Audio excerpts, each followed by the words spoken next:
자, 창세기 6장 12절 말씀. 자, 우리 같이 한번 읽어 보겠습니다. 시작. 하나님이 보신즉 땅이 부패하였으니 이는 땅에서 모든 혈육 있는 자의 행위가 부패함이었더라. 아멘. 자, 여러분, 제가 지난주에 이제 창세기 1장부터 3장까지의 그런 흐름들과 메시지들을 이제 전했습니다. 이 창세기 이야기를 들으면서 이것이 나의 이야기다, 우리의 이야기다, 이런 생각이 좀 드십니까? 하나님의 이 창세기는 아주 오래전에 쓰인 책이지만 우리에게 지금 또 우리의 삶을 조명하고 가르쳐주는 하나님의 길을 제시하는 책입니다. 그래서 굉장히 중요합니다. 우리의 삶이 왜 이렇게 고통스럽고 아픈가? 근데 처음에는 그렇지 않았다는 거죠. 하나님이 처음 만드신 세상은 정말로 보기에 아름다웠습니다. 에덴 동산이었습니다. 그것은 하나님의 나라의 원형이라고 할 수 있습니다. 그러니까 하나님의 나라라고 하는 것은 우리가 나중에는 이렇게 정말로 새하늘과 새 땅이 내려옵니다. 하나님이 왕이 되시고 하나님께 모든 순종하는 그의 백성들이 하나님 앞에 예배하고 실제로 지금 처음 땅은 다 사라지면서 새하늘과 새 땅이 이루어지는 우리가 국가의 3요소를 뭐라고 하죠? 국민, 영토, 주권이라고 하죠. 이 세 가지가 완전히 눈에 보여지는 그 시대가 앞으로 오게 될 것입니다. 근데 이때가 그 원형이라고 하는 겁니다. 지금 그 완성을 향해 가고 있는데 하나님의 통치가 완전히 이루어졌던 곳이 바로 에덴 동산, 하나님 나라의 원형. 그러니까 하늘과 땅의 경계가 없었어요. 우리는 지금 하늘과 땅의 경계가 있습니다. 땅은 괴롭고요. 하늘나라는 안식이 있는 곳입니다. 그런데 이 경계가 없었던 하늘의 은혜가 땅에 쏟아지고 땅으로부터 하나님을 향해서 함께 교제하며 사랑의 관계를 누렸던 그곳이 바로 에덴 동산이었습니다. 그러니까 우리가 처음부터 이런 삶이 아니었다는 사실을 반드시 기억하시길 바랍니다. 내가 지금 살아가고 있는 삶의 고통과 어려움이 참 힘드시죠. 한 주간 또 너무 고생하면서 사셨습니다.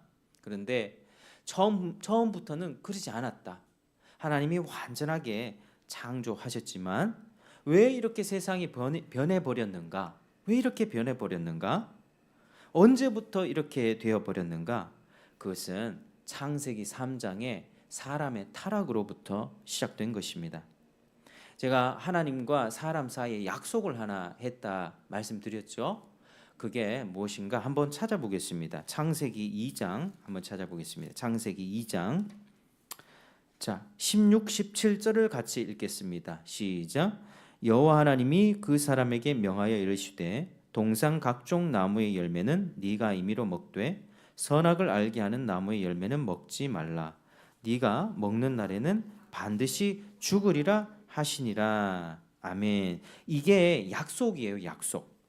하나님께서 에덴 동산의 모든 과일들과 채소와 아름다운 것들, 맛있는 것들 다 먹게 하셨지만 하나만 먹지 마라. 동산 중앙에 선악을 알게 하는 나무 열매 먹지 마라. 먹으면 반드시 죽을 것이다. 자, 이 말은 무슨 말이냐면요. 하나님의 말씀에 순종해서 그 나무의 열매를 먹지 않는 테스트, 이 시험의 기간에 일정의 테스트 기간을 통과하면 이 선악을 알게 하는 나무 옆에 뭐가 있었냐면 생명나무가 있었습니다. 9절에 보면 동산 가운데 생명나무가 있었고 선악을 알게 하는 나무가 있더라. 그죠? 두 종류의 나무가 있었습니다. 선악 알게 하는 나무, 생명나무. 그러니까 선악을 알게 하는 나무를 먹지 말라고 하는 명령에 순종했을 때 하나님이 생명나무의 열매를 줘서 사람이 그때보다 더욱 완전했던 온전한 상태로 한 단계 더 업그레이드 되는 그런 복을 받게 되는 것입니다. 그런데 먹지 말라. 네가 먹는 날에는 반드시 죽으리라. 자, 사람의 심리가 어떻습니까?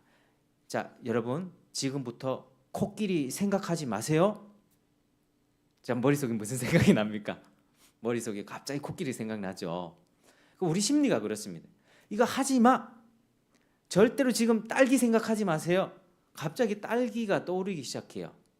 우리 심리가 그렇다니까요. 하지 말란 거는 왠지 하고 싶어요. 우리는 죄성을 가졌기 때문에 더 그런데요. 지금 이때 사람들은 아담과 하와는요, 죄가 없었을 때였어요. 내가 여러분 살아가면서 갑자기 내 마음속에 죄가 소용돌이 칠 때 있지 않습니까? 막 쏟아내고 싶을 때 가서 확 쏟아내야 직성이 풀리고 때가 있지 않습니까? 그런데 이 아담과 하와는 그게 아니었다니까요. 내가 얼마든지 내 스스로 조절이 됐어요. 이게 죄가 없었으니까요. 순종하려면 얼마든지 순종했고, 불순종하려면 스스로 불순종할 수도 있는, 이게 자유의지예요. 자유의지. 그러니까 우리는 지금 자유의지가 없어요. 도덕, 우리가 학교 다니면서 도덕책, 윤리책 얼마나 많이 배웁니까? 도덕, 윤리를 배우지만 문제는 뭐예요? 도덕과 윤리를 실천할 힘이 있습니까? 없습니까? 없지요. 없는 거예요. 사랑해라 얼마나 좋습니까? 뭐 부처님 또 자비를 베풀러 가는데 우리가 자비를 베풀 힘이 있습니까? 없습니까? 없습니다. 우리는 자유의지가 없어요. 그러니까 세상의 도덕 선생, 윤리 선생이 나쁘다는 게 아니고요. 그분들이 좋은 가르침을 줄 때 우리에게는 그걸 행할 능력이 없다는 걸 우리가 인정해야만 합니다. 이 자유의지가 손상된 거예요. 그러나 그때는 자유의지가 온전했습니다. 하나님이 먹지 마라 했으면 네, 안 먹을 수 있었어요. 그런데 사람이 그 하나님의 약속을 깨어버림으로써 스스로 하나님을 배신했다라고 하는 것입니다. 여러분 그게 우리가 세상이 처음 창조되고 하나님과 인간 사이에 있었던 그 팩트예요. 팩트. 정말로 이런 일이 있었습니다. 선악을 알게 하는 나무 열매를 보면서 내 위에 하나님이 계시지, 나는 내 마음대로 사는 존재가 아니야. 선악을 알게 하는 동산 중앙에 있으니까 어디든 길을 갈 때든 멈추든 쉴 때든 일할 때든 보면서 하나님에 대해서 생각하고 나는 하나님 앞에 굴복하는 존재야. 이걸 기억하며 살았었어야 되는데 그 배후에 사탄이라고 하는 악한 존재의 속임수와 꾀임에 넘어가면서 하나님의 선하심을 잊어버렸습니다. 여러분 모든 죄는요, 하나님의 선하심을 잊어버리는 데서부터 시작됩니다. 하나님 뭔가 꿍꿍이 속에 있는 거야. 저 열매 먹으면 우리한테 더 많은 유익이 있고 뭔가 특별한 게 있을 거야. 사탄이 이 마음을 부추겼고 사람은 그대로 넘어가게 됩니다. 그 선을 넘어버렸습니다. 그래서 사람이 죄를 지었는데 뱀의 꼬임을 받아서 뱀을 거부할 수도 있었어요. 뱀이 책임이 있는 게 아니라 뱀의 유혹을 받았을 때 아니야, 하나님이 이렇게 하라고 해서 뱀 절로 가라고 물리칠 수 있었던 능력이 있었단 말입니다. 그런데 그렇게 하지 않고 뱀의 말에 솔깃하면서 마음이 빼앗겨 버린 것이죠. 하나님은 선하신 분이 아니야. 뭔가 꿍꿍이 속에 있어. 그로부터 하나님과 단절이 되었어요. 하늘과 땅의 경계가 갈라지게 되었습니다. 하늘과 땅의 자유로운 교제가 있었던 그 시절의 아름다움이 모두 깨져 버렸습니다. 하나님과의 거리가 멀어졌고요. 두 사람 가운데도 수치와 부끄러움이 생기면서 서로 고통을 겪고 살게 되었습니다. 여러분 한 주간 어떻게 사셨습니까? 정말 평안하고 기쁘고 즐겁게 사셨습니까? 아니면 어떤 관계 속에서 괴로워하고 울고 슬퍼하면서 그렇게 사셨습니까? 후자죠, 후자.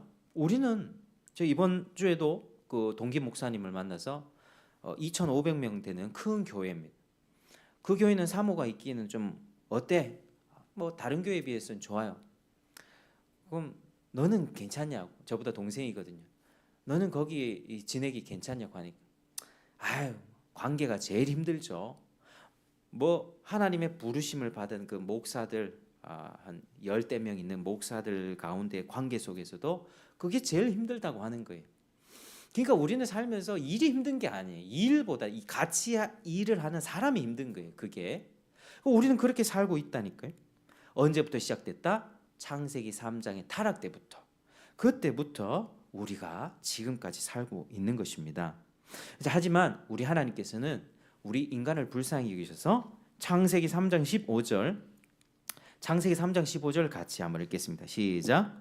내가 너로 여자와 원수가 되게 하고 또 내 후손도 여자와 후손과 원수가 되게 하리니 여자의 후손은 내 머리를 상하게 할 것이요 너는 그의 발꿈치를 상하게 할 것이니라 하시고. 자, 이 말씀은 무엇이냐면요. 여자의 후손, 여자의 후손이 이제 장차 오실 예수님을 뜻합니다. 여러분, 예수님의 이야기는 신약의 마태복음부터 등장하는 것이 아니라 이때부터 예수님을 예언한 것입니다. 예수님이 여자의 후손. 그러니까 예수님은 하늘로부터 뚝 갑자기 뭐 아래서 태어나거나 이게 아니라 여자의 뭐 우리와 똑같은 이 계보를, 사람의 계보가 있습니다. 그 계보를 통해서 올 것인데 그 여자의 후손이 누구의 머리를 부신다고요? 여자의 후손은 뱀의 머리를 상하게 할 것이다. 머리를 박살낸다는 것은 완전히 승리한다는 거죠. 뱀의 권세, 사탄의 권세를 밟고 승리해서 하나님 나라를 회복시켜 주겠다. 여러분, 하나님 나라 회복시켜 주겠다는 그 예언이 지금 창세기 3장 15절이 그래서 뭐라고 얘기하느냐? 따라하시겠습니다. 원시복음, 원시복음입니다. 가장 최초에 주님이 주셨던 좋은 소식. 그러니까 하나님은 어떤 마음을 가지고 계십니까? 여러분, 많이 우셨지 않습니까? 괴로워하지 않으셨습니까? 그 무너진 그 인생을 회복시키길 원하신다. 하나님과의 관계를 회복하기를 누구보다도 하나님이 열망하신다는 거 하는 것입니다. 자, 따라하시겠습니다. 에덴의 회복은 하나님과의 관계 회복입니다. 하나님과의 관계 회복입니다. 여러분, 인간이 다시 하나님을 인정해야 돼요. 창세기 1장 1절부터 하나님이 세상을 창조했다. 인정하셔야만 합니다.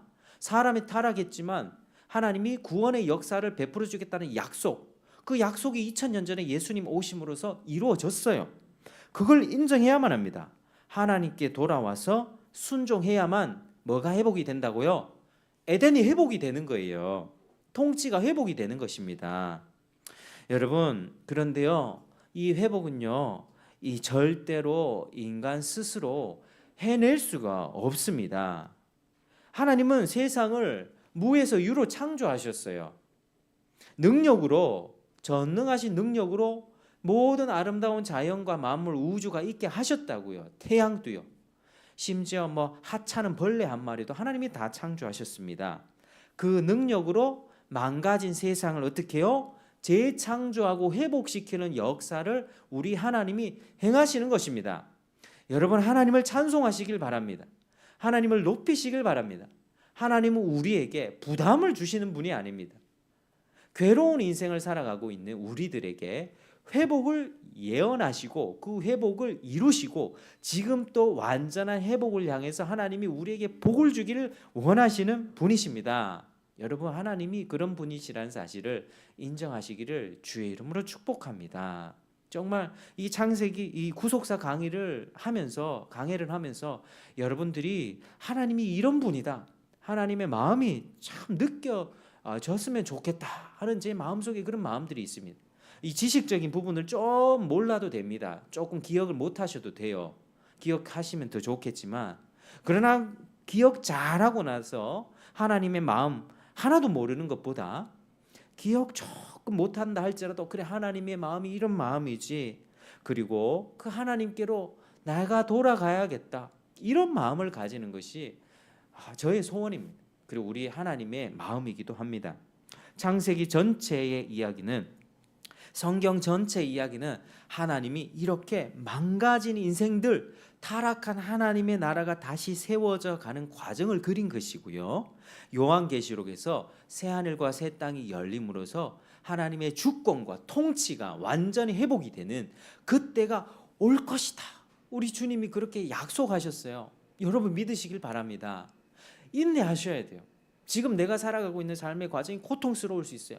그러나 주님을 믿는 사람들은 견딥니다. 사랑은 모든 것을 참고 믿고 바라고 견디느니라. 내 삶의 어려움과 고통을 겪는 힘이 어디서 온다? 주님이 약속하신 그 약속 붙드는 소망으로 이루어집니다. 여러분, 너무 끙끙대며 살아가고 있죠. 주님은 그 마음 다 아십니다. 우리의 연약함을 다 체휼하십니다. 주님 또 괴로워하십니다. 이것이 구속사입니다. 그리고 이 모든 일은 사람이 홀로 스스로 할 수 없기 때문에 하나님이 주도적으로 하십니다. 한번 따라하시겠습니다. 하나님은 절대적인 주권자이십니다. 하나님은 절대적인 주권자이십니다. 여러분, 왜 하나님이 이렇게 홀로 주도적으로 이 일을 계획하시고 이루는지 아십니까? 우리의 모습을 보면 알 수 있죠. 한번 타락하여 하나님을 떠난 인생은 스스로 하나님 앞에 돌아올 수 있을까요? 없을까요? 절대로 없습니다. 절대로 없습니다. 누군가 제가 어떻게 예수 믿었겠습니까? 우리 부모님이 교회를 다녔어요. 저를 어렸을 때부터 교회를 데려갔습니다.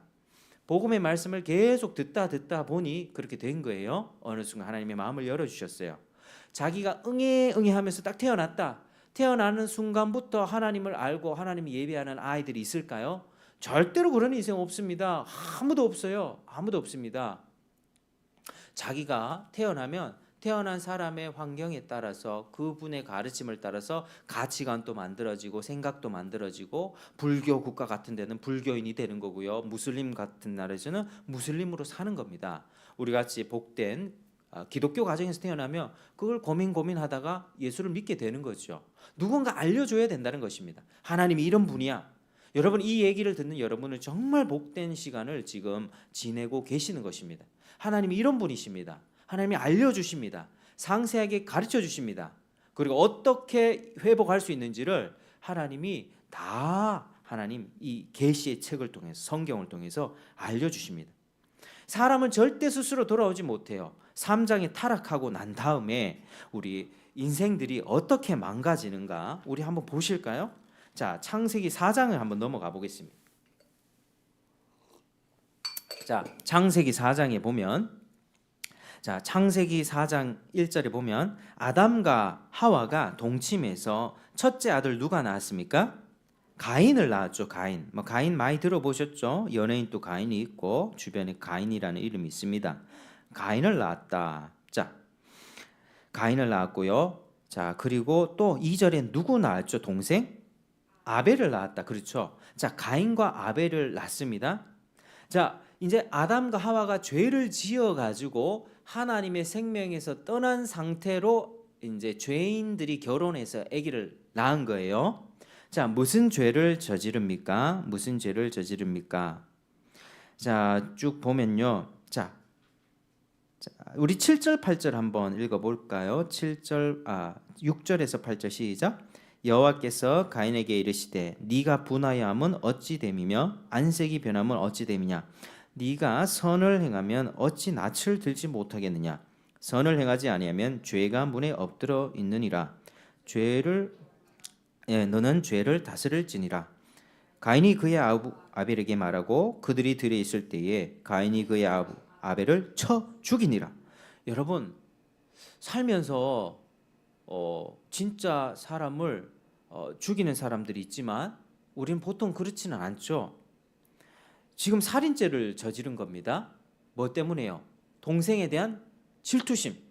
우린 질투심을 많이 목도하죠. 집에서 첫째 아이, 둘째 아이, 셋째 아이, 아이들 사이에서 있는 질투심이 있습니다. 엄마의 사랑을 독차지하는 것 같아. 엄마는 날 미워하는 것 같아. 질투심? 지금 가인도 하나님 앞에 제사 드렸고 아벨도 하나님 앞에 제사 드렸습니다. 그런데 하나님이 이 누구의 제사를 받으셨냐? 가인은 안 받았고 아벨의 제사를 받으셨어요. 왜냐하면 아벨은 믿음의 제사였거든요. 가인은 형식적인 제사였어요. 마음에도 없는 제사. 하나님 앞에 감사함이 빠진 그런 제사였습니다. 근데 아벨은 하나님 앞에 감사하는 마음으로 믿음으로 드렸을 때에 하나님이 아벨은 받으셨고 가인의 제사는 받지 않으셨어요. 그러니까 가인이 하나님 앞에 불만이 생기는 거예요. 왜 하나님 나를 받지 않으시지? 그런데 하나님을 향해서 어떻게 하나님께 뭔가를 대적할 수 있습니까? 못하죠. 옆에 하나님의 은혜를 입은 아벨이 보이는 겁니다. 그래서 아벨을 죽인 겁니다. 여러분, 살인이 뭐죠? 철저한 자기중심성이에요. 자기중심성. 죄인은 어떻습니까? 그 마음이 자기 사랑과 자기 방어로 가득합니다. 그러니까 그래서 누군가가 내한테 말을 툭 했는데 자존심이 너무 상해요. 어떻게 저 인간이 나를 이렇게 대우하나? 자존심 너무 상해요. 아니면 내 자리가 뺏겨요. 저 인간 때문에. 내가 이 직장에서 승승장구하고 있는데 어떤 라이벌이 딱 등장해서 내 자리를 뺏으려고요. 그러면 화가 납니다. 자기 상처가 건드려지거나 자기 수치와 부끄러움 때문에 소극적으로 어떻게 하죠? 좀 소심한 사람은 어떻게 할까요? 회피합니다. 적당히 회피하고 둘러대고 그렇게 삽니다. 적극적으로 어떻게 할까요? 미워하고 욕하고 아주 심하게는 가인처럼 사람을 죽일 수 있는 거죠. 그게 바로 인간이라고 하는 것입니다. 죄는요, 3장의 죄를 짓고 나서 4장에 바로 이런 현상이 일어납니다. 여러분, 죄는요 이렇게 점진적으로 발전하는 것이 아닙니다. 순간적이에요. 순간적. 갑자기 내가 사람을 죽이는 것은요 순간적으로 일어나는 거예요. 물론 계획된 그런 일도 있겠죠. 그런 거예요. 우리 마음에 죄로 사로잡히면 이렇게 될 수 있는 거예요. 가인의 모습이 곧 누구의 모습이다?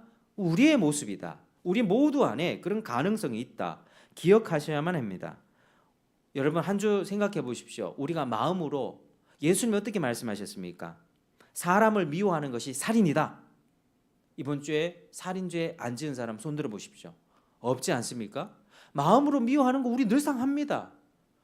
그리고 말로서 혀로 사람 죽이지 않습니까? 혀는요 절제하기가 힘들어요. 혀가 온전한 사람은 예수님밖에 없었습니다. 혀로 사람을 죄를 짓고 상처 주고 어떻게 살인을 하는 거예요. 또 그 마음에는 실제로 살인할 가능성을 품고 살아갑니다.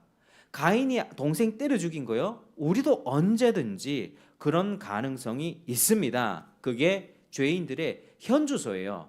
창세기 4장이 옛날 이야기, 옛날 얘기 아니요. 지금 우리의 얘기로 받아들이시길 바랍니다. 자, 가인의 후손이 태어나요. 가인의 후손이 태어났는데 또 가인의 후손이 무슨 짓을 하느냐? 자, 보시겠습니다. 4장 23절, 24절. 자, 23, 24절. 자, 시작. 라멕이 아내들에게 이르되 아다와 실라여 내 목소리를 들으라. 라멕의 아내들이여 내 말을 들으라. 나의 상처로 말미암아 내가 사람을 죽였고 나의 상함으로 말미암아 소년을 죽였도다. 가인을 위하여는 벌이 7배일진데 라멕을 위하여는 벌이 77배 일이로다. 아멘. 자, 가인이 16절에 보니까 여호와 앞을 떠나서 이제 하나님과 점점 멀어지는 거예요. 에덴 동쪽의 노 땅에 거주하면서 이렇게 자식을 낳고 이렇게 합니다. 이런 구절들 하나하나씩 다 하면 정말 이렇게 좋을 텐데 지금 시간이 너무 오래 걸릴 것 같아서 일단은 크게 이렇게 짚어가면서 하는 것입니다. 성을 쌓아요. 성을. 하나님이 가인에게는 너 땅을 유리하는 자가 될 거야. 너 땅을 방어하는 자가 될 거야 라고 얘기했습니다. 죄 지은 대가로요. 살인죄로요. 대가로. 그런데 성을 쌓았다는 건 뭐죠? 나 떠돌이 생활하기 싫어요. 나 여기서 성 짓고 한번 내 힘으로 잘 살아볼 거예요. 하나님을 떠난 인생들이 성을 짓는 거예요. 그리고 그 자식들 태어났는데 자, 라멕이 아내들이라고 하죠. 19절에 보면 라멕이 몇 명의 아내를 맞았습니까? 2아내. 여러분, 일부 다처제로 여기서부터 시작된 겁니다. 왜 남자가 2명의 아내를 취할까요? 욕심 때문이죠. 자기 욕심 때문에. 1명이면 충분한데 하나님이 한 남자와 한 여자를 만드셨어요. 아담 1명을 만들고 하와 2명 만들지 않았어요. 한 아담 한 하와를 만들어서 결합함으로써 자식을 낳게끔 이렇게 생육하고 번성하게끔 만들었지. 그런데 사람이 하나님을 떠나니까요, 내 눈에 좋게 보이는 을 생각합니다. 내가 아내를 맞았어요. 근데 저 아내가 더 예뻐 보여. 아내 취하는 거예요. 그렇게 라멕이 2아내를 맞으면서 살아가는데 이제 어떻게 되냐면, 자 23절에 보니까 라멕이 자기 아내들한테 내 말을 들어보시오 막 얘기하죠. 자, 내 상처로 말미암아 내가 누굴 죽였다? 사람을 죽였다. 나의 상함으로 말미암아 소년을 죽였다. 사람도 죽이고 소년도 죽인 거예요. 여러분, 이게 지금 뭡니까? 자기가 상처받았다고, 여러분, 내가 상처받았다고 사람 죽이는 거 그거 됩니까? 안 되는 거예요. 우리는 자기가 했던 말과 행동에 책임을 져야만 합니다. 그때가 옵니다. 반드시 그때가 와요. 그런데 자기 상처받았다고 사람 죽였다. 여러분, 어떤 경우에라도 그러면요, 상처받은 사람은 다 사람 죽이게요?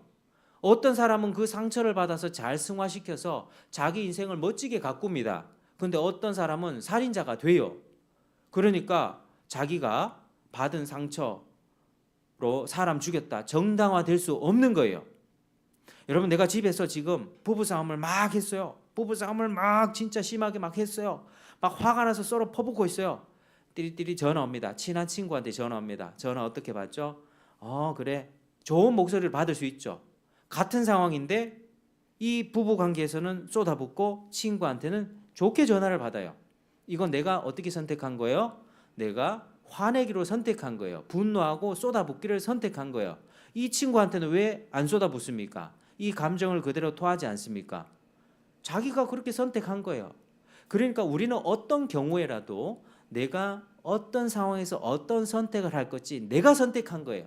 내가 화내기로 선택한 거고, 내가 분노하기로 선택한 거고, 내가 사람 죽이기로 선택을 한 거예요. 그래서 오늘날 세상 분위기는 환경이 그랬네요. 부모를 잘못 만났네요. 국가가 이런 책임이 있네요. 자꾸 남 탓하는 분위기로 가잖아요. 그게 아니에요. 오늘날 사회에서 가르쳐주지 않는 것은 책임을 가르쳐주지 않는 거예요. 권리만 가르쳐줘요. 당신은 소중한 사람입니다. 이마만큼의 돈을 받을 수 있는 권리가 있습니다. 막 그럽니다. 근데 이 본문에 보니 이 라멕이요, 자기 상처로 인하여서 사람을 죽였다. 반드시 책임을 져야 되는 거거든요. 그런데 24절을 보니까 가인을 위하여는 벌이 7배일진데 하나님이 뭐라고 얘기했냐면요, 가인이 벌을 받았을 때 가인 너는 말이야 땅을 방황하는 자가 될 거야 하니까 하나님, 나 땅을 돌아다니다가 나를 죽이는 사람이 만날까, 죽이는 사람이 생길까 두렵습니다. 이렇게 얘기하는 거예요. 물은 나를 만나는 자마다 나를 죽이겠습니다. 이때 하나님이 뭐라고 하시느냐? 가인아, 그렇지 않다. 누군가가 너를 죽이면 내가 그 벌 7배, 그 벌을 7배나 받게 할 것이다. 이 말이거든요.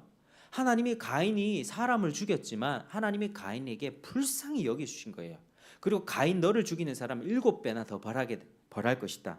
그런데 라멕 자기가 이 말을 인용하면서 가인을 위해서는 벌이 7배라고 했는데 라멕을 위하여는 벌이 77배 이리로다 이렇게 얘기를 합니다. 이게 뭐죠? 누군가가 내가 소년을 죽이고 사람을 죽였는데 누군가 이 일로 인해서 나를 벌하고 나를 저주하면 그 인간은 77배나 받게 될 거야 하면서 이게 뭡니까? 나 건들면 죽어예요. 나 건들면 너희들 나 건들면 죽어 이 말을 하는 거예요. 라멕이 자기가 사람을 죽여놓고 거기에 대한 책임을 지지 않으면서 거기에 대한 벌을 또 누군가가 거기에 대한 책임을 지어가지고 자기를 죽이려고 할 때 나 건들면 죽어. 뭐 어떻습니까? 죄인들의 모습이 자기 죄에 대해서는 전혀 인정하지 않고 똘똘 자기를 보호하고 있죠. 10배입니다. 10배. 10배. 나 건들면 죽어. 여러분, 이게 죄인들의 모습이에요. 한번 따라 하시겠습니다. 죄인은 자기중심적입니다. 시작. 죄인은 자기중심적입니다. 다시 한번요. 내가 자기중심적입니다. 시작. 내가 자기중심적입니다. 여러분 인정하시길 바랍니다. 자기가 상처받은 것을 거기에 대한 벌을 77배나 갚아주려고 하는 이 응징하려고 하는 이 마음, 용서와 용납의 마음이 전혀 없어요. 누군가가 상처 주면 용서해 줄 수도 있잖아요. 전혀 없습니다. 여러분, 왜 이렇게 사람이 급속도로 망가지는지 아십니까? 하나님을 가까이 하면 내게 복이다 말씀드렸는데 하나님과 멀어졌기 때문이에요. 여러분, 우리가 죄를 생각할 때 뭘 생각합니까? 도둑질, 살인, 간음, 그리고 폭력, 거짓말, 행동을 도덕 윤리적인 행동을 이야기하죠. 그러나 성경에서 근본적으로 그것도 죄입니다. 그러나 죄를 이야기할 때 항상 근본적인 것을 이야기할 때 뭐냐면 한번 따라 하시겠습니다. 죄는 하나님과의 단절입니다. 시작. 죄는 하나님과의 단절입니다. 하나님과 멀어진 인생이 이렇게 된다는 거예요, 여러분. 자, 사람은 하나님과 마음을 교제할 수 있는 하늘과 땅이 연결돼 가지고 대화하며 사랑할 수 있는 존재로 지음 받았습니다. 근데 이 관계가 뚝 끊겨 버렸어요. 그러니까 그 마음이 어떻게 됩니까? 텅 비게 됩니다. 그 마음은 텅 비게 돼요. 그리고 그 텅 빈 마음이 뭘 채우려 할까요? 마음이 비어 있어요. 늘 허해, 공허해. 내가 좋아하는 사람을 만나기도 하고 술을 마시기도 하고 아이들 같은 경우는 게임을 하기도 하고 쇼핑을 하면서 내 마음을 채웁니다. 좋아하는 즐거움과 취미생활로 뭔가를 자꾸 채워요. 어떤 사람은 일 중독에 빠지게 되죠. 마음이 비었기 때문에 그 빈 마음을 채우기 위해서 사람들은 전부 다 그렇게 살아갑니다.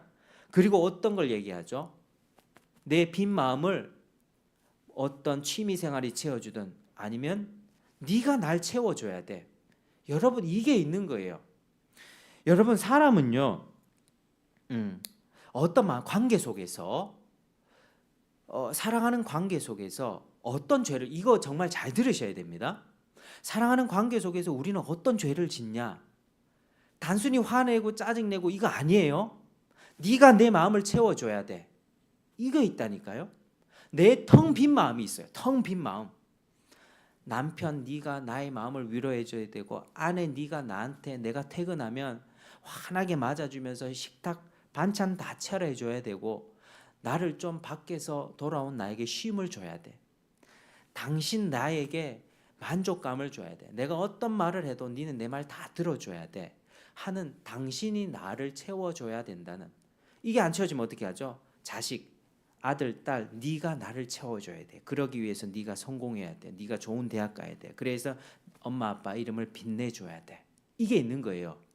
여러분 여기서 우리가 잘 기억해야 될 것은 마음이 갈급한 거는 정상이에요. 갈증이 나고 뭔가를 기대고 싶은 마음은 정상. 거기까지는 죄라고 할 수 없어요. 마음이 공허한데요. 그렇게 찾게 되잖아요.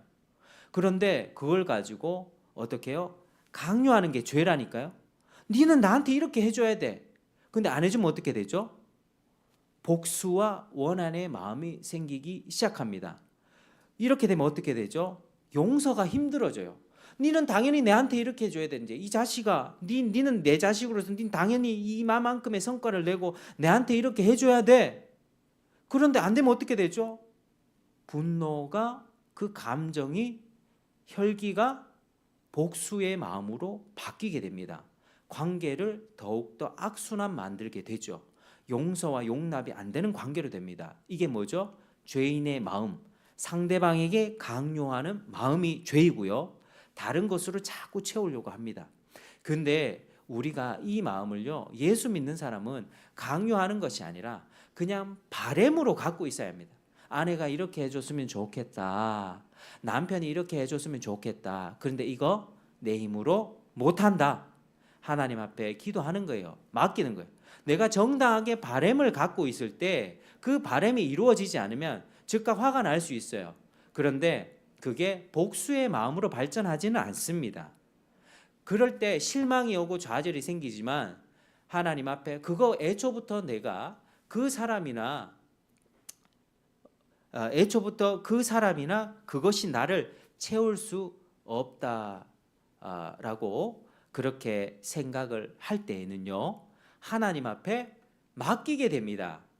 어떤 실망과 실패와 좌절이 왔을 때 용서할 수 있는 마음의 기초가 생긴다니까요. 여러분 그러니까 우리 마음을 잘 살펴봤을 때 누구에게 뭔가를 많이 기대를 넘어 강요로 가면요, 그게 복수심으로 파련이 됩니다. 이런 마음들이에요. 지금 너 나한테 이러면 돼? 어떻게 나한테 상처 줄 수 있어? 여러분 관계를 하다 보면 상처를 주고받을 수 있는 거예요. 사랑을 한다는 것은 뭐죠? 결혼을 한다는 것은 뭐죠? 서로가 상처를 줄 수 있는 그런 것도 있는 거예요. 그게 사랑의 관계거든요. 여러분, 그러니까 우리가 죄를 생각할 때 행동만을 따지는 것은 옳지 않습니다. 사람들이 왜 그렇게 자기중심적이게, 너는 왜 이렇게 이기적이냐, 왜 이렇게 네 생각만 하고 행동하면서 자기를 그렇게 지키고 방어하고 거짓말하고 핑계하고 변명을 대는가. 그런데 그 근본적인 마음이 어디서부터 오는가를 잘 살펴보시길 바랍니다. 여러분 그게 하나님과의 단절에서부터 온다는 거예요. 내 마음이 비어 있으니까 자꾸 네가 날 채워줘야 된다니까. 이 자식아, 네가 내 자식으로서 부모의 명성을 이름을 빛내줘야 돼. 네가 그렇게 해줘야 돼. 그냥 건강한 바람이 아니라요. 강요하고 있다니까요. 그게 죄라고 하는 것입니다. 그래서 근본적인 죄는 성경이 말하는 근본적인 죄는요. 하나님의 생명에서 떠나 있는 거예요. 하나님과 관계 없고 하나님의 생명에서 떠나 있는 그 죄로부터 이타적인 사랑을 할 수가 없는 거예요. 늘 자기만 생각하니까. 내 마음 좀 채워줘. 내 괴롭다니까. 내 마음이 외롭다니까. 네가 왜 안 채워주는데. 근데 채워집니까? 안 채워지잖아요. 하나님과 관계가 끊어진 사람은요, 자기를 향해 있어서 이타적 사랑을 할 능력이 있다 없다? 없다. 다른 사람을 향해서 상처를 받으면서도 내가 미안해 먼저 이야기할 능력이 있다 없다? 없다. 자기만 생각합니다. 내가 이만큼 상처받았는데 어떻게 네가 이렇게 할 수 있으며, 어떻게 국가가 이렇게 할 수 있으며, 어떻게 부모가 이렇게 나한테 할 수 있나? 네가 내 자식이면 내가 이만큼 사랑을 부어줬는데 어떻게 네가 내한테 이렇게 할 수 있나? 이런 원망, 불편, 복수심으로 발전이 된다고 하는 것입니다. 이게 가인과 람에게 인생이었어요, 여러분. 자기 보호로만 가득해요.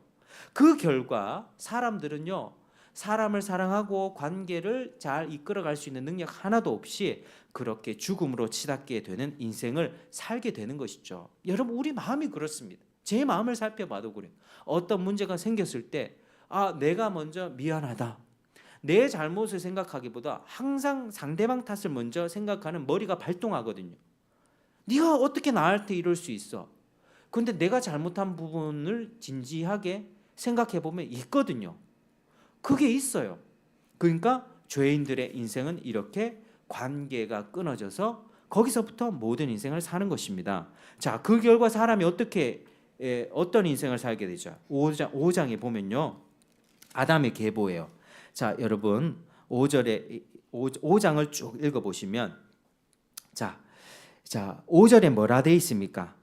아담이 930세 살고 죽었더라 하죠. 죽었더라. 자, 그리고 8절에 끝에 뭐가 돼 있죠? 죽었더라. 11절에 끝에 뭐요? 죽었더라. 자, 그 다음에 14절에 뭐가 있죠? 저만 합니까? 자, 14절에 뭐가 있습니까? 끝에 죽었더라. 그죠? 14절 끝에. 그 다음에 또 죽었더라. 17절 죽었더라. 그 다음에 20절에 죽었더라. 그 다음에 또 27절에 죽었더라.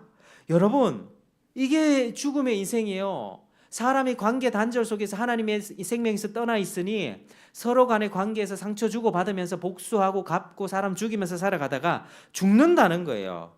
몇 년을 누구를 낳고 몇 년 지내면서 자녀들을 낳고 언제 죽었더라. 자녀가 생겼어요. 근데 그 자녀도 또 죽어요. 그 자녀를 몇 명 낳는데 또 죽어요. 죽어. 그러니까 5장의 족보는 뭐냐면요, 사망이 왕노릇하는 족보예요. 여러분, 그걸 기억하시기 바랍니다.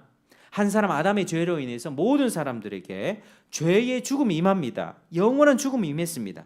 선악과를 먹으면 반드시 죽으리라 했죠. 하나님과의 관계가 뚝 끊어지고요. 그리고 나서 사람은 사람을 사랑하지 못한 상태로 하나님 사랑도 잃어버린 채 결국 그 사랑을 갈급해하면서 이것저것 다 찾습니다. 이 사람 찾아보고 저 사람 찾아보고 이 취미생활 아니면 술로 마음을 달래보지만 공허한 마음을 견딜 수가 없어 죽게 되는 것입니다. 자살로 죽게 되고요, 고독사로 죽게 되고요. 그게 우리의 인생이라 하는 것입니다. 그러다가 결국 영원한 죽음의 형벌, 죽으면 끝이라면 얼마 다행이겠어요. 죽으면 끝이 나서 그냥 아무런 걱정이 없는 어디 저기 먼데 그냥 그렇게 가면 얼마나 좋겠어요. 근데 죽고 나면 어떻게 된다고요? 하나님과의 관계가 끊어진 사람은 자기가 살아왔던 모든 죄에 대한 대가를 그때 받아야 되는 것입니다. 지옥이 정말 있습니다. 여러분, 지금 내가 사는 것이 지옥 같은데 뭐 또 지옥을 생각하나? 여러분, 지금 사는 것이 지옥 같아도요, 우리가 받게 될, 죽고 나서 죄인이 받게 될 그 죄의 형벌로서 영원한 지옥의 형벌은요, 말로 이루 상상할 수 없는 거예요. 여러분, 사우나에서 10분 80도 사우나 10분 견딜 수 있습니까? 없습니다. 영원한 불못이에요. 죽고 싶어도 죽지 못하는 곳이 바로 그 지옥이라고 하는 것입니다. 여러분, 사랑하는 여러분, 자신의 모습을 살펴보면서 죄로 괴로워하는 우리 자신의 모습을 목도하시길 바랍니다. 하나님의 생명에서 떠나 있어서 그런 거예요. 또 죄로 인해 망가져가는 우리의 세상을 한번 옆으로 주변을 둘러보시길 바랍니다. 하나님의 마음이 어떤지도 생각해 보시길 바랍니다. 너는 왜 이러냐? 너는 왜 그런 죄를 짓냐? 너는 인간 말종이다. 얼마나 우리가 손가락질하고 정죄하고 비판하지 않았습니까? 정죄가 가득합니다. 자기를 돌아보는 거 없어요. 모든 게 남 탓이에요. 네 문제고 네가 잘못했고 네가 먼저 그랬고. 그러나 자기 자신을 향하는 사람들도 있죠. 내가 잘못했지. 나는 죽어야 되는 인간이지. 자책감에 빠져서 우울증과 여러 가지 정신병 증세로 고통을 당합니다. 그런데 하나님은 어떻게 하십니까? 정죄하기 이전에 안타까운 마음으로 보십니다. 여러분, 하나님이 죄로 인해 고통받는 우리들을 안타깝게 보신다고요. 하나님이 네가 나를 떠나서 살아가니 그렇게 괴로운 삶을 사는 것이란다 가르쳐 주는 거예요. 여러분, 괴로운 삶의 근본적인 원인이 하나님을 떠난 것이요. 너는 내게 돌아오너라. 내가 너의 수고하고 무거운 짐을 다 짊어져 줄 것이다. 내가 다 너의 괴로운 인생 가운데 쉼과 위로를 줄게. 나에게 와라. 왜 내게 오지 않느냐? 다른 것 구하지 말고, 다른 사람으로부터 강요하는 죄 짓지 말고, 거기에서 관계에 문제가 생겨서 복수하고 원망하고 인간관계 끊으면서 그렇게 살지 말고 나한테로 좀 돌아오너라. 하나님이 그걸 말씀하시는 거예요. 여러분, 하나님의 마음이 좀 느껴지십니까? 하나님은 어떤 사람에게 은혜 베풀어 주신지 아십니까?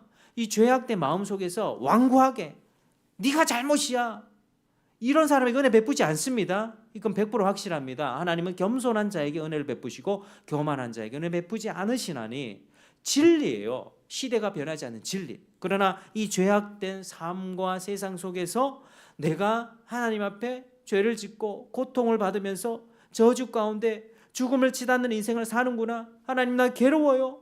나 여기서 구해주세요. 라고 겸손하게 나오는 그 사람에게는 하나님이 한없는 은혜를 부어주십니다. 여러분, 하나님 앞에 겸손하시기를 주의 이름으로 축복합니다. 참 하나님 앞에 겸손하셔야 돼요. 내 마음이 완고하게 닫혀 있으면 하나님이 축복을 이렇게 준비하고 있지만 축복 받을 수 없습니다. 구원의 은혜 받을 수 없습니다. 죄악된 세상 가운데서 이 라멕처럼 나 건드리면 죽어, 나 건드리면 77배나 돌려줄 거야, 10배 100배 돌려줄 거야 하는 그 마음 자세로는 하나님의 은혜를 절대로 받을 수가 없습니다.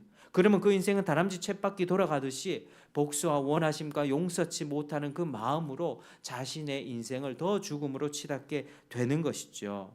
여러분, 겸손한 자가 누구입니까? 겸손한 자가 누구입니까? 죄악된 세상 가운데 하나님을 바라보고 죽음이 치닫는 인생 가운데 생명을 누릴 수 있는 자가 누구입니까? 바로 에녹이었습니다. 창세기 5장 21절 같이 읽겠습니다. 창세기 5장 21절부터 24절까지. 자, 시작. 에녹은 65세에 무두셀라를 낳았고 무두셀라를 낳은 후 300년을 하나님과 동행하며 자녀들을 낳았으며 그는 365세를 살았더라. 에녹이 하나님과 동행하더니 하나님이 그를 데려가심으로 세상에 있지 아니하였더라. 여러분, 여기 확인되시죠? 죽었더라 낳고 죽고 하는 사망의 족보 속에서 에녹은 300년 하나님과 동행하면서 자녀 낳고 하나님이 그를 데려가셔서 세상에 있지 아니라. 죽지 않은 사람이 여기 있어요. 여기 낳고 죽음이 반복되는 가운데 하나님이 직접 하늘로 데려가셨다는 것입니다. 즉, 죄악된 세상 가운데 겸손한 마음으로 하나님께 돌아와서 하나님을 사랑하고 하나님과 교제했던 에녹은 죽음을 봤습니까? 보지 않았습니까? 보지 않았다. 여러분, 소망이 느껴지십니까?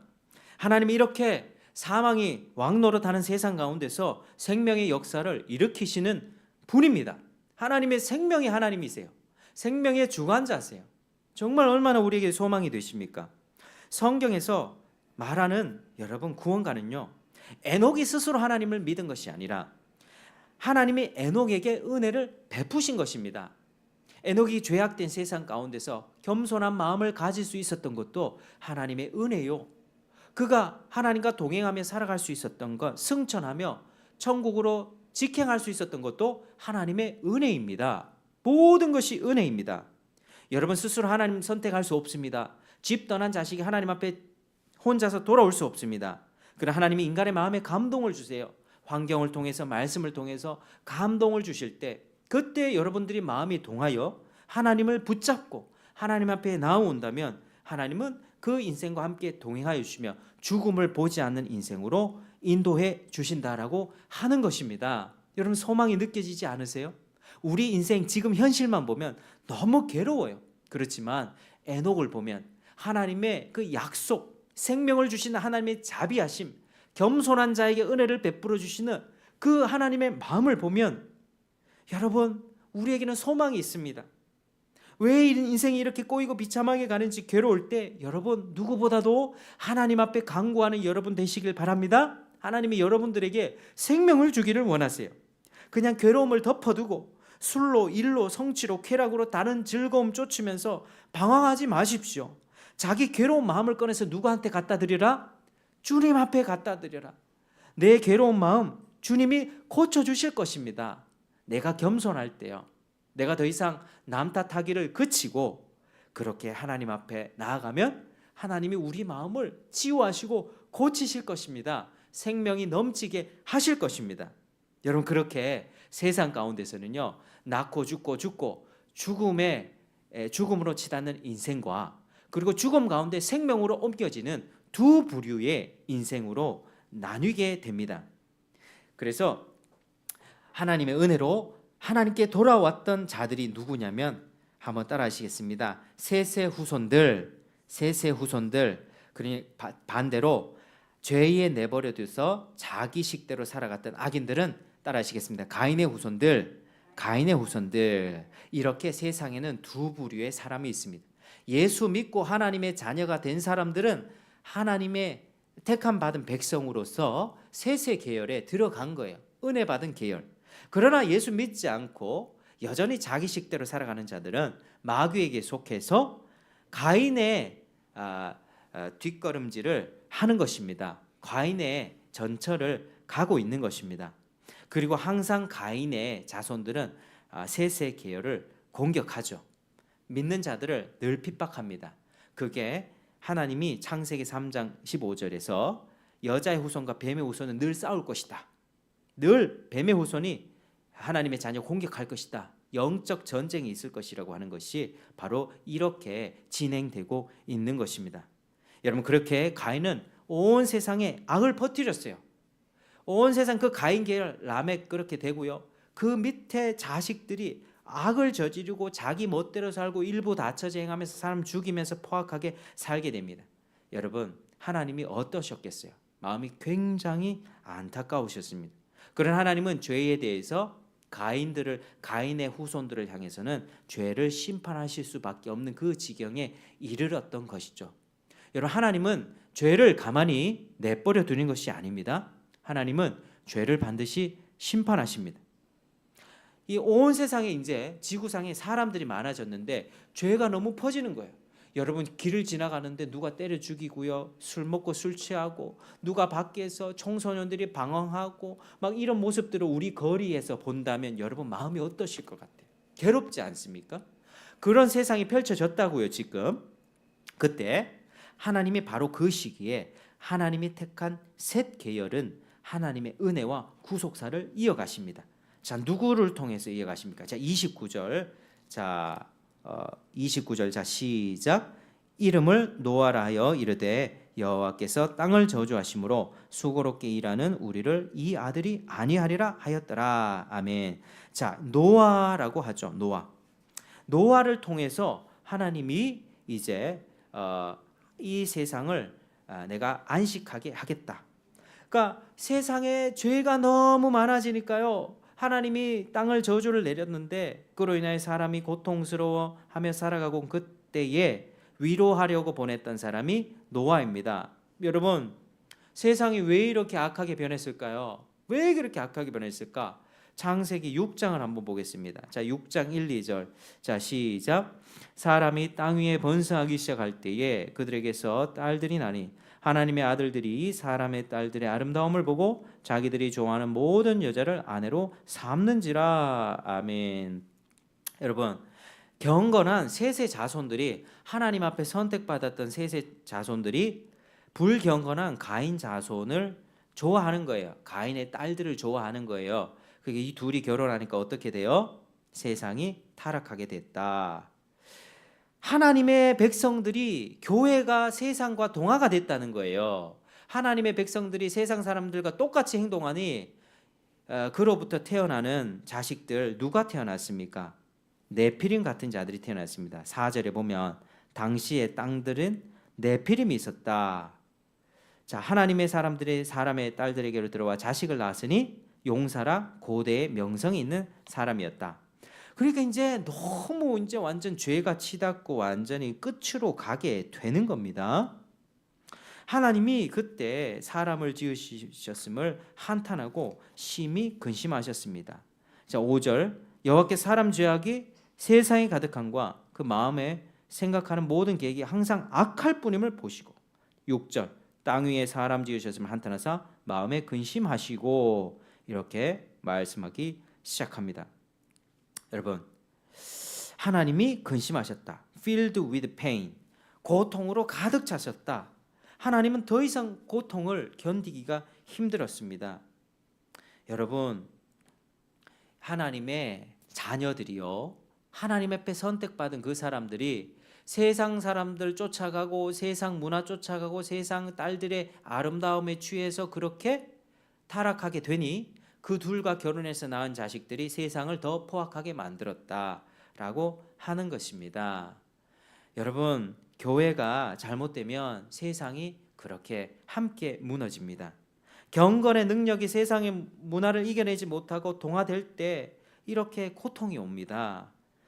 여러분, 네피림과 같은 악한 자들 그때에 얼마나 고통스러웠겠습니까? 얼마나 고통스러웠겠습니까? 저도 지금 길을 가다가 지나가다가 청소년들이 담배 피고 지나가고 막 저거들끼리 때를 지어서 가고 막 이런 거 보면요 마음이 괴롭거든요. 뭐 참 그래요, 참 괴롭습니다. 근데 막 사람 때리고 죽이고 서로 막 폭력을 행하는 그런 어떤 노아 시대 때 하나님이 이 노아를 통해서 은혜 베풀기를 원하셨습니다. 자, 6장 8절 같이 한번 읽어볼까요? 시작. 그러나 노아는 여호와께 은혜를 입었더라. 여러분, 하나님이 노아를 선택하셔서 은혜 베푸셨습니다. 자, 노아가 하나님의 은혜를 입으니 9절에 어떤 인생을 살게 됩니까? 시작. 이것이 노아의 족본이라. 노아는 의인이요 당대의 완전한 자라. 그는 하나님과 동행하였으며. 자, 하나님께 은혜를 받으니까 하나님과 동행하게 됩니다. 의인이요 완전한 자라 하나님과 동행하였다. 하나님이 은혜를 베푸시니까 노아가 노아 된 것입니다. 은혜가 먼저고 삶의 변화는 나중입니다. 그렇게 하여 하나님은 노아에게, 노아하면 뭐가 떠오릅니까? 방주가 떠오르죠. 노아의 방주. 노아의 방주를 지었고 모든 가축과 짐승을 이렇게 암수 한 쌍씩 이렇게 준비해서 그렇게 먹을 양식도 준비했고요. 모든 준비를 마친 다음에 방주의 문을 딱 닫으셨습니다. 그래서 하나님께서는 그때에 온 땅을 어떻게 심판하시려고 하셨냐? 바로 대홍수를 내려서 심판하신 것입니다. 그때부터 홍수가 내리기 시작했고 40일 동안 비가 내리기 시작합니다. 땅에서도 물이 솟아오르고 하늘에서도 물이 오르고 그 뒤로부터 거의 1년 정도 방주에서 지내야만 했습니다. 세상의 모든 생명체 멸망받았습니다. 하나님이 노아를 보낸 목적이 뭡니까? 저주받은 땅에서 수고하는 사람들을 위로하는 것. 노아의 이름은 뜻은 위로안이라는 뜻입니다. 노아를 통해서 위로하겠다. 하나님이 위로하는 방법이 참 특이하죠. 대홍수입니다. 그러니까 노아와 그의 가족들 8명이에요. 노아와 3 아들 그리고 아내와 3 며느리니까 8명이에요. 8명만 이 방주에 타고 그리고 하나님이 태우라고 했던 암수 짐승 한 쌍씩 그 뭐 정결한 짐승 7쌍 뭐 부정한 것은 2쌍씩 뭐 이렇게 했는데요. 그렇게 방주에 탔던 사람만이 살아남았어요. 그리고 노아가 그 가족들은 위로와 쉼을 얻을 수 있었습니다. 세상의 모든 고통받고 그리고 서로 죄를 짓는 가인의 계열들 세상 사람들을 하나님이 다 없애주신 거예요. 그렇게 하나님이 위로를 하시는 것입니다. 여러분, 그로 인해서 이들은 위로를 얻을 수 있었고 그렇게 세상에 관영한 악이 사라졌습니다. 자, 깨끗하게 청소가 됐어요. 깨끗하게 청소됐습니다. 자, 그렇게 1년 후에 노아는 냄새나고 답답한 방주에서 나올 수가 있었겠는데요. 짐승들 냄새나고 얼마나 힘들었겠어요. 큰 배라 하지만 1년 동안 똥도 쌀 것이고요. 뭐 여러 가지 냄새 나지 않겠습니까? 그때 노아는 즉시 하나님께 제사를 드렸고 하나님은 약속하셨습니다. 하나님이 어떤 약속을 하셨는가? 자, 창세기 우리 8장 우리 18장 우리 9절 8장 창세기 9장 9절에서 11절 같이 읽겠습니다. 9절에서 11절 시작. 내가 내 언약을 너희와 너희 후손과 너희와 함께한 모든 생물 곧 너희와 함께한 새와 가축과 땅의 모든 생물에게 세우리니 방주에서 나온 모든 것 곧 땅의 모든 짐승에게니라. 내가 너희와 언약을 세우리니 다시는 모든 생물을 홍수로 멸하지 아니할 것이라. 땅을 멸할 홍수가 다시 있지 아니하리라. 아멘. 이렇게 하나님이 이렇게 얘기합니다. 다시는 내가 물로 심판하지 않을게. 너희들이 죄를 짓는다 할지라도 땅을 보존해 줄게. 내가 자연을 보존해 줄게. 지금 국지적으로 어느 한 지역으로는 홍수가 일어날 수 있습니다만은 전 세계적인 홍수 없죠. 하나님이 이제 봄, 여름, 가을, 겨울 순환하면서 계절이 순환하고 땅에서 먹고 살 것들 땅을 보존해 줌으로써 구속사를 이루어 가겠다 하셨습니다. 일단 사람들이 생명이 유지가 돼요. 거기서 예수님의 복음을 듣고 믿지 않겠습니까? 하나님이 그렇게 세상을 심판하지 않겠다. 그리고 그 언약의 징표는 13절에 뭐였죠? 13절에 무지개였습니다. 무지개. 그래서 그렇게 하나님의 은혜로 노아 가족은 목숨을 보존했고요. 그의 세 아들과 며느리로부터 온 세상에 다시 세상이 퍼지기 시작합니다. 자, 9장 18절에 세 아들 누굽니까? 9장 18절에 방주에서 나온 노아의 아들은 누구죠? 셈과 함과 야벳. 자, 깨끗이 청소가 됐고요. 의인이었던 노아로부터 세 아들로부터 이제 세상이 다시 번성하기 시작해요. 셈은 주로 중동 아시아 지역이고요. 우리 쪽이죠. 함은 주로 아프리카. 야벳은 주로 유럽 국가들입니다. 이 민족들이 이렇게 퍼져나갔다는 거예요. 근데 문제가 이 세 아들 깨끗이 청소했잖아요. 깨끗이 청소하고 노아로부터 세 아들로부터 며느리로부터 이제 이렇게 민족들이 퍼져나가기 시작하는데요. 지금 이때는요 700년, 800년, 900년 살 때입니다. 노아도 950세까지 살았거든요. 그러니까 자녀를 얼마나 많이 낳았겠습니까? 막 낳고 사람들이 많아지는데 또 문제가 생겨요, 여러분. 또 문제가 창세기 11장에 창세기 11장에 그 문단 제목이 뭐라 돼 있습니까? 바벨로 돼 있죠. 창세기 11장에 바벨탑 들어보셨습니까? 바벨탑이 생겨나요. 여러분, 제가 아까 그 가인의 아들 중에 에녹이 성을 쌓았다 했죠. 그게 죄였습니다. 그런데 이 사람들이 또 성을 쌓는 거예요. 성을 쌓는 건 뭐냐? 하나님을 대적하는 거예요. 야, 우리 홍수 만났으니까 우리 다시는 홍수처럼 이런 재앙 우리가 스스로 막아보자. 높은 성을 쌓고 높은 탑을 쌓아서 우리 여기서 안전하게 지내보자. 여러분, 말도 하나였고요, 언어도 하나였습니다. 사람들이 한 마음으로 누굴 대적했다? 하나님을 대적했다. 사람들이 깨끗이 청소됐다면서요. 그로부터 새 아들과 새 며느리부터 자식 생겨났다고요. 그런데 또 죄를 짓는 거예요. 또 하나님을 대적하는 거예요. 하나님의 뜻은 안중에도 없어요. 하나님은 노아와 자식들에게 온 땅에 퍼져서 생육하고 번성해서 나를 경배하고 살아라. 하나님의 뜻은 그것이었는데요. 전혀 그게 없습니다. 자기들의 뜻을 쫓습니다. 자기들의 이름을 높이길 원합니다. 여러분, 사람들이 타고 태어나면서부터 죄를 갖고 태어난다는 사실 여기 있습니다. 한번 깨끗이 청소했는데요, 또 죄를 짓잖아요. 노아 가족 외에 모조리 죽임을 당하고 그 노아의 자식들로부터 했는데 한번 따라 하시겠습니다. 사람은 날 때부터 부패합니다. 시작. 사람은 날 때부터 부패합니다. 사람은 날 때부터 타락했습니다. 사람은 날 때부터 타락했습니다. 사람들 하나님의 뜻을 거부하는데 전문가예요. 자기 뜻을 구하는 거예요. 자기를 보호하고 자기를 방어합니다. 근본적인 죄예요. 그래서 하나님은 그들을 보실 때에 그들을 흩어버리셨어요. 그들을 그대로 내버려 두셨다가는 또 죽여야 될지 모르니 그때 말을 흩어버리신 것입니다. 그때 영어, 중국어, 스페인어, 아프리카어 이게 그때 나눠진 거예요. 언어가 민족도 나뉘고 언어도 그때 나뉜 것입니다. 그렇게 해서 온 세상 가운데 민족별로 나뉘기 시작했죠. 자, 그리고 하나님은 또 다시 구속사를 이어가십니다. 그렇게 내버려 둔 게 아니라 하나님이 한 사람을 또 택하세요. 자, 9장 26절 27절 뭐 있습니까? 9장 26절 27절. 자, 시작.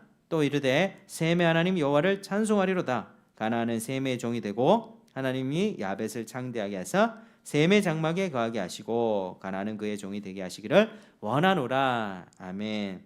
자, 누구의 하나님 찬송하리로다? 셈의 하나님 여호와를 찬송하리로다.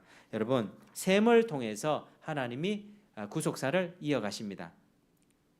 그래서 하나님이 아담을 통해서 셋을 아벨이 죽고요, 셋을 태어나게 하시고요, 그리고 셋으로부터 계보를 쭉 이어서 셈까지 오게 하시는 것입니다.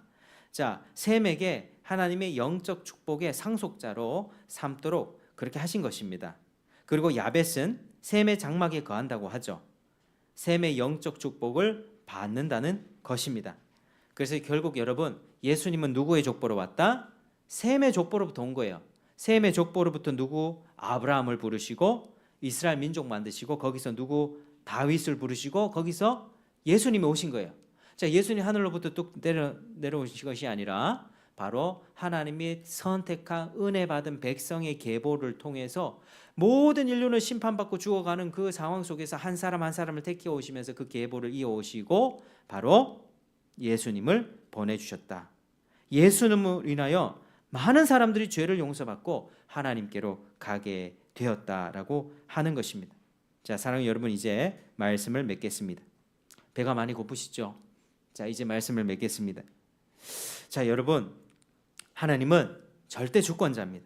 어느 주와 만물의 중심이며 인간의 주권자입니다.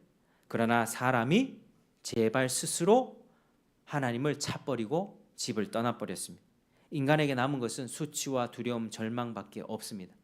공허한 마음을 채우기 위해서 각종 다른 것들을 추구하며 그렇게 죽음의 심판으로 치닫는 인생이 바로 우리들의 인생입니다. 그러나 하나님은 죄인들을 불쌍히 여기세요. 여러분들을 불쌍히 여기시고 자신의 주권과 능력으로 구속사를 펼치셨고 무너진 에덴을 회복하기 시작하셨고 죄인들을 다시 주님께로 돌이키기 시작하십니다. 그게 구약의 구속사의 역사, 이스라엘의 역사, 신약의 예수 그리스도의 십자가의 역사, 성령 강림과 지금 우리 교회의 역사입니다. 사랑하는 여러분, 이 구속사는요 2000년 전에 이미 예수님을 통해서 이루어졌습니다. 주님의 말씀 그대로 성취가 되었습니다. 그리고 이 구속사는 지금 최후 완성을 향해서 흘러가고 있습니다. 모든 악이 심판받는 거예요. 그리고 우리를 완전히 위로해 주는 그때가 오는 것입니다. 노아 때와 같이 죄로 인해서 고통받는 우리의 심령을 구원해 주시기 위해서 주님이 다시 오십니다. 그때 누가 구원을 받냐? 하나님과의 관계를 회복한 사람이 구원을 받습니다. 죄는 근본적으로 관계라니까, 관계가 끊어진 게 죄고요. 그로부터 죄의 악들을 짓는 거예요. 하나님으로부터 관계를 회복받고 생명을 받은 사람들은 다 구원받습니다. 하나님의 자녀가 된 사람들 다 구원받습니다. 죄가 아무리 흉악범이라 할지라도 관계가 회복되면 그 죄의 용서 받는다니까요. 그래서 사도 바울은 어떻게 얘기합니까? 주 예수 그리스도를 사랑하지 않는 자는 저주를 받을지어다. 여러분, 천국 가기 위해서 지옥 가기 싫으니까 예수 믿는 거 이거 아니에요. 하나님을 사랑하니까 예수 믿는 거예요. 하나님을 사랑하고 예수님을 사랑하고 그렇게 신앙생활을 하게 되는 것입니다. 하나님을 사랑하지 않는 자 저주를 받게 됩니다. 여러분, 그 심판 때가 이제 오게 되는데 여러분은 어느 쪽에 위치하게 될 것 같습니까? 하나님을 사랑하는 자의 자리에 서서 영생 구원 받겠습니까? 아니면 하나님을 사랑하지 않는 죄, 그 죄로 인해서 심판 받겠습니까? 어디에 위치해 있습니까? 지금 나의 처지를 생각해 보시길 바랍니다. 분명한 하나님의 메시지, 지금 하나님은 구속사를 통해서 우리를 부르고 계시고 예수를 통하여 내게 나오고 나를 사랑해라. 하나님 사랑하고 이웃 사랑하면서 전처럼 남에게 강요하면서 그런 죄를 지으며 살지 말고 내가 너에게 모든 필요를 채워줄게. 네 이때까지 사랑받지 못하고 마음속에 공허한 마음으로 살아왔지. 고통과 아픔과 쾌락을 추구하며 즐거움 추구하며 관계 단절하며 회피하며 그렇게 살아왔지. 상처 주고받으며 살아왔지. 그렇지 않도록 내가 네 마음을 채워줄게. 내가 너에게 모든 것을 쏟아. 예수님을 통해서 내가 내 아들까지 보낸 이 사랑을 네가 좀 알았으면 한다. 그 마음, 그 사랑을 채워서 이 마음의 공허함 가운데 참된 만족과 안식을 누리며 이제는 하나님을 사랑하며 상대방을 사랑하며 살기를 원하세요. 내가 어떤 대우를 받는다 할지라도 라멕처럼 사람 죽이고 상처 주는 것이 아니라 내가 어떤 대우를 받아도 나는 어떻습니까? 나는 안전하다. 내가 어떤 대우를 받아도 나는 안전하고 나는 중요한 존재다. 세상에 어떤 사람들이 나를 깔보고 나를 조롱하고 모욕한다 할지라도 나는 예수 안에서 여전히 소중한 존재다. 나는 여전히 예수 안에서 모든 복을 받고 영생을 누리며 하나님의 축복을 받는 놀라운 축복을 받은 존재다. 세상의 그 어떤 것도 나를 하나님의 사랑에서 끌어낼 수 없다. 하나님의 사랑이면 나는 충분하다. 이 마음으로 사는 거예요. 그래서 경제적인 집안이 폭망해도 내가 사랑하는 사람과 사별해도 나에게 어떤 문제가 생겨도 견딜 수 있는 힘이 하나님과 사랑의 관계를 회복한 사람들이 거기서 나오는 것입니다. 그 관계로부터 내가 세상을 살아갈 힘을 얻고 주님이 오실 때까지 견딜 힘이 거기서 오는 거예요. 세상 사람은 이 관계에 회복되지 않으니 세상이 무너지는 거예요. 내가 사랑하는 사람한테 나는 버림받았어요. 자살하는 거예요. 내가 평생을 몸담았던 직장이 나를 버렸어요. 나를 잘랐어요. 자살하는 거예요. 견딜 수 있는 힘이 없으니까요. 그러나 하나님을 사랑하는 자, 그 구원을 받은 자, 회복한 자는 무슨 일이 와도 견딜 힘이 거기서 나오는 것입니다. 그 인생을 하나님이 끝까지 책임져 주시고 복을 내려 주시는 것이죠. 여러분 주님께 돌아오시길 바랍니다. 하나님 앞에 생명이 떠나 있는 자들 예수님을 통해서 오시길 바랍니다. 겸손한 마음으로 주님께 괴로움을 다 던져버리고 주님 앞에 나오시길 바랍니다. 예수를 이미 믿는다 할지라도 내가 요즘에 하나님과의 관계가 소원하고 하나님과의 관계를 통해서 이 사랑을 채우기보다 상대방을 향해서 강요하며 그렇게 네가 나를 채워줘야 돼. 그거 자기 우상 숭배입니다.